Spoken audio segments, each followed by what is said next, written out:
Hello friends, ECI UP channel पर आपका बहुत बहुत स्वागत है। तो बौद्ध धर्म जो आपके पीटी के सिलेबस में दिया हुआ है उसको डिटेल में पढ़ते हैं। बहुत इंपॉर्टेंट है, एक दो प्रश्न आने की पूरी संभावना है। जितने भी धर्म हैं, आज बौद्ध धर्म की बात आपको पूरी बता देते हैं। इसके बाद आपको कुछ पढ़ने की आवश्यकता बिल्कुल नहीं, इतना ही आपको पढ़ना, लिमिटेड पढ़िए। लिमिटेड चीज़ें ही व्यक्ति कर सकता है, नहीं ऐसे तो जीएस बहुत अनलिमिटेड हो जाता है। तो जितना सिलेबस में रहिए। चलिए ठीक है, आगे बढ़ते हैं। और जिन लोगों ने चैनल को सब्सक्राइब नहीं किया, चैनल को सब्सक्राइब करके बेल आइकन जरूर दबा लीजिएगा। देखिए यहाँ पे उनका जन्म हुआ था महात्मा बुद्ध का, क्योंकि महात्मा बुद्ध से बौद्ध धर्म की शुरुआत होती है।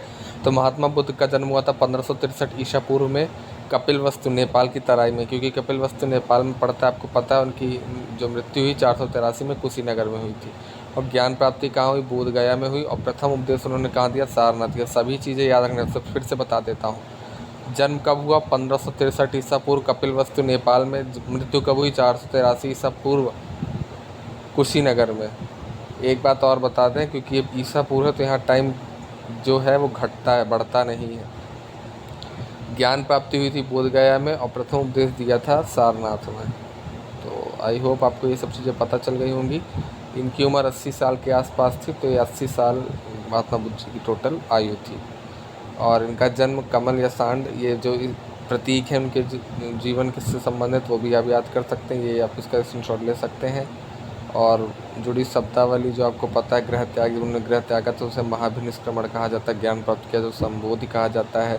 प्रथम उपदेश दिया था उसे धर्म चक्र परिवर्तन कहा जाता है। मृत्यु हुई थी महापरिनिर्वाण कहा जाता है। संग प्रविष्ट होना उपसंपदा कहा जाता है। जिन परिचय आपको एक बार फिर से बता देते। महात्मा बुद्ध जो थे प्रवर्तक, महात्मा बुद्ध का जन्म नेपाल की तराई में हुआ था 1563 ईसा पूर्व। यहाँ पे पूरा पढ़ सकते हैं। इनकी विवाह हो गया था और इनके पुत्र का नाम आपको पता है राहुल था। 29 वर्ष की आयु में अपने घर को छोड़ दिया था। आप देख सकते हैं यहाँ पे पूरा आप देख सकते हैं। यहाँ पे आप देख लीजिए एक बार। यहाँ पे उन्होंने ज्ञान प्राप्ति के लिए कहाँ गए थे, इसका स्क्रीनशॉट आप ले सकते हैं।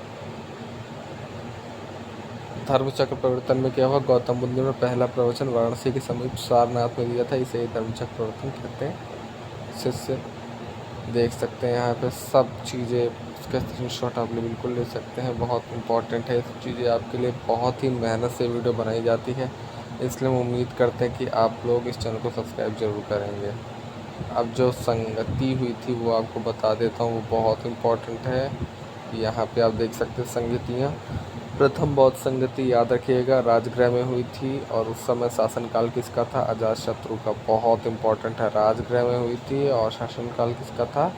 अजातशत्रु का। तीसरा होता वैशाली में, शासनकाल किसका था? कालाशोक का था।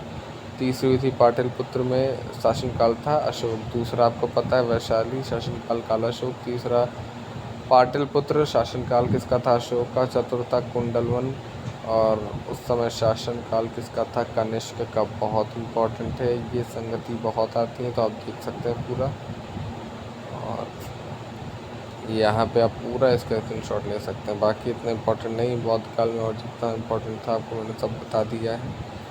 और जो लोग इस चैनल पर नए हो, चैनल को सब्सक्राइब करके बेल आइकन जरूर दबा लीजिएगा। पूरा वीडियो देखने के लिए बहुत बहुत धन्यवाद।